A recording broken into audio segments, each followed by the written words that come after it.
Glaswegian working class lads didn't have aspirations to become meteorologists. If I told my daddy, he would have said something warm and supportive like, away in Ballyahid, you big Jesse. I was called up for national service. And it just so happened that that week, they weren't looking for cooks or MT drivers, they were looking for meteorologists. And I'd studied vaguely scientific subjects at university. So they said, you man, down to the balloon shed there. See the med officer. So for 2 years, I was an airman meteorologist. I think the thing is, as an impressionist, you go down on your knees and pray for characters like Ian McCaskill, because, I mean, they come along every so often, sort of almost like eccentrics, just larger than life, people with bags and bags of personality, massive personality coming in from the West, and staying for at least the next few days. My big break into forecasting on the television was this notice that came round the Met Office saying, do you fancy an all expenses paid weekend in London? All you have to do is stand in front of this camera for a couple of minutes, and then the weekend is yours. So, of course, I mean, being rat poor civil servants, we jumped at this, and lots of us came down to London, and to my horror and to my wife's horror, shock and dismay, I got the job. Part of my job was, in fact, to have all the tapes from the BBC regions in, the weather tapes, to have a look and see how they did, and quite sensibly, most people would send in the best one they'd done that month, except for a certain Ian McCaskill from Birmingham Airport, who sent me in a tape standing in a farmer's field dressed as Superman.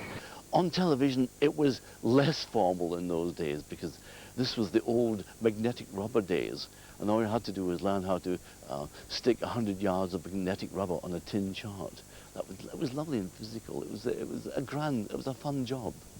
Tonight's weather then. It's cloudy over most of England, Wales at the moment, and there are outbreaks of rain. The first time I went in the air, I was terrified. It was Jack Scott in those days, and he sprang it on me and said, all right, lad, you're on next. What they did, of course, in those days was they used a clock, an actual clock, and then 30 seconds from the end of the broadcast, they'd put the finger on the bit that you had to stop talking at, and you're always afraid that you get the producer with the curly finger, which covered about 10 seconds. So you never knew exactly when to come out. And temperatures in the south of Britain much closer to the normal for this time of year. Good evening, Joe. You think you've just got him, and then he shuffles the vowels. He's completely unique. But it talks about in many places, and hello. Hello! Hello! Hello. Hello!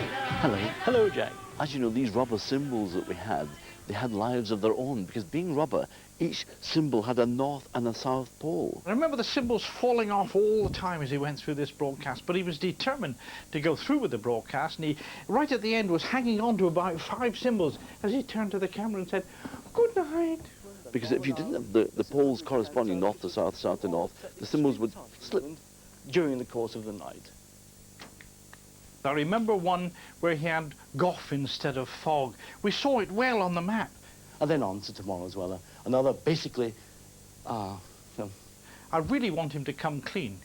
Did you put that on purpose? No, somebody did it to me. I think one of my favourite sketches, we had him having a fight with Bill Giles, because he just disappeared, and you just hear this awful crashing and banging, and he'd come back with a chair leg. I'll get you, Bill! Bill Giles. Sorry, a bit of an argument about the rotors. Later! Because we did move about the studio quite a lot physically, I generated lots of static electricity. And we found the best way to get around this was to take off your shoes. And then you got a better earth contact with the concrete floor of the studio. So that worked very well. So I've kept that on. It's now more comfortable now. It clears the studio of hangers-on. He's famous for his wicked one-liners. I can remember this one. I use it when I go and do talks and things, so I just think it's a classic. And when he says it's cold enough to freeze a polar bear's lunchbox. I made some crack about the temperature. It was 10 degrees, just about the level of inflation, I said, you know. That, again, got me into trouble. It was stormy, very windy, and the seas were very rough, and at 9:30 he pointed out into the middle of the North Sea and he said, it's so rough that even Margaret Thatcher won't be able to walk on it. Good. He's always been good at his ad-libs, though. He always rehearsed his ad-libs, Yes. didn't he?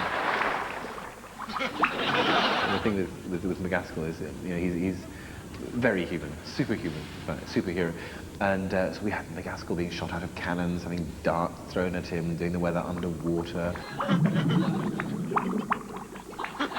When Rory Bremner started doing me, Rory's an Edinburgh boy, of course. He started off by giving me an Edinburgh accent. But then I pointed out to him that I was in fact Glaswegian, and now he's much better at me than I am. It's very annoying, but I think it's wonderful that when I'm asleep in bed, he's out there working for me. His voice is absolutely wonderful. I think it's so idiosyncratic. And people, of course, say that they can't understand what he's saying. But you know that they do, because immediately afterwards they're discussing the weather, so they've heard every word that he's said. Back in the early 80s, when I was studying for my degree, part of which was meteorology, this chap was on, and what was different about Ian was his enthusiasm for the weather. And not only that, he seemed to be on every channel and every show. I mean, you must get recognised when you're out and about. I do get recognised, Terry, almost every day. In which seaside resort was the first of the mods and rockers' clashes? Brighton. Clacton. You think I'm marvellous, don't you? I can tell. I can't stand you. It's your monotonous voice I don't like. You make me feel there are songs to be sung, bells to be rung. Excuse me for asking you one thing. Yeah. And those glasses are re-entry shields. It was terrific. It was a night out for the family. You got to meet wonderful people like Les Dawson there. It did help a poor weather forecaster through the night. With all the drink he could handle and a car home. And I actually think we'll see him back on the screens doing, if not the weather, something else. I can't believe he's going to retire. He's much too young, much too good looking. Round about the storm time, what do you think about that? What storm was that? There was a storm. It was breezy up the channel. Oh, I remember. Bill told me. Giles was on duty, wasn't he, the day before? Very breezy up the channel. Yeah, there's something that sticks in my mind about a storm. I remember in the morning, at 8 o'clock, the doors should swing open and the day shift should march in. Nobody marched in. Nobody got to work. He was at the weather centre looking very, very sweaty. Well, joining me now from the London Weather Centre is the BBC's weather forecaster, Ian McCaskill. Well, Ian, you chaps were a fat lot of good last night. I admit, we weren't forecasting hurricane force winds. No makeup, of course. He didn't call for makeup. No, I don't think it would have stayed on. It would have run off him, poor chap. I've known Ian McCaskill since 1975 at Manchester Weather Centre. And there's one thing he did then, and he still does now, and because he's a little bit short-sighted, he leans forward and shouts out. This is what he does. Come on, McCaskill, come on, McCaskill. Sometimes he gets a bit bothered and worked up. He thinks he's getting behind with his work schedule. And we have a little thing, we go, come on, McCaskill. Ian can't even drive a car, let alone a computer. But didn't he come into vision in reverse because he was messing about with his computer console at the side? And all the viewers saw at home was Ian's backside in the camera because he was desperately trying to get this computer to work. So he was bent over, tapping on the keyboard, trying to get it to work. And all you could hear was, oh no, oh no. But of course, that endeared him to all the grandmas immediately. I think he's had more love letters than I've had hot dinners. I think it was a strange moment when I did ring him up once and say, well, could you come tomorrow if the weather's right? And I said, well, what's it going to be? He said, I don't know it. I think it's in the car. And there's this noise of McCaskill feet on gravel as he sort of went out to get the weather because he'd left it in the car. Oh, I don't know where it is. I've lost it. Though rain and hail may fall, don't get bogged down by it all. Just because there is a cold front over here. I've got a lot of things planned. I'm going to do a bit of reading. I'm going to do a bit of writing as well. I'm going to go back to the guitar. I will miss Ian terribly, really. When I stand up and do an after-dinner speech, without any anecdotes about Ian, the 45-minute speech, I think will be cut to about 3 minutes. It's the best job in the world, by the way. I have not once been bored in 40 years.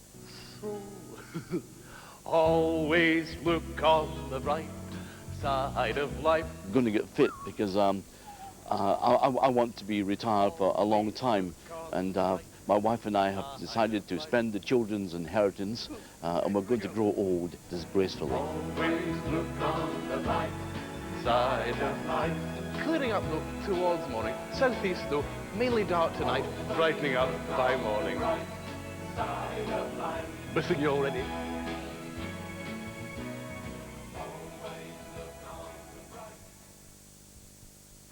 Disaster has struck.